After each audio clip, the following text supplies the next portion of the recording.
In today's video, I'm going to teach you how to use the reports Power Up in Trello. If you've ever wanted to turn your Trello activity into clear insights, like how many cards are in each list, what's overdue, or who's handling the most tasks, the reports Power Up is a simple way to get there. We'll walk through enabling it on a board so you're ready to start analyzing your work. First, open Trello and head to your boards view. This is the page that shows all the boards you have access to in your workspace. From here, pick the board where you want to use reports. Choosing a board with a few real cards on it will make your reports more meaningful later.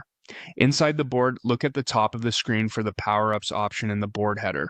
Depending on your layout, it may sit near Views, Automation, or the Board menu. Click it to open the Power Ups panel. Next, select Add Power Ups. This opens Trello's directory where you can browse and install add-ons. In the search bar, type Reports by Placker.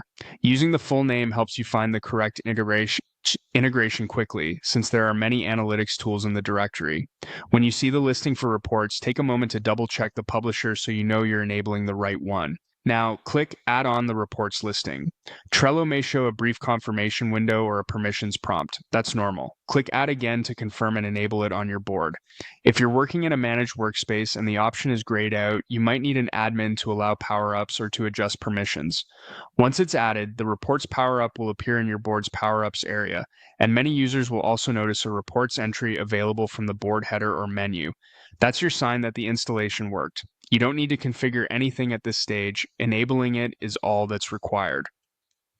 A few tips before we wrap up. Power-ups can be limited by your Trello plan, so if you've already added several, you may need to remove one to make room.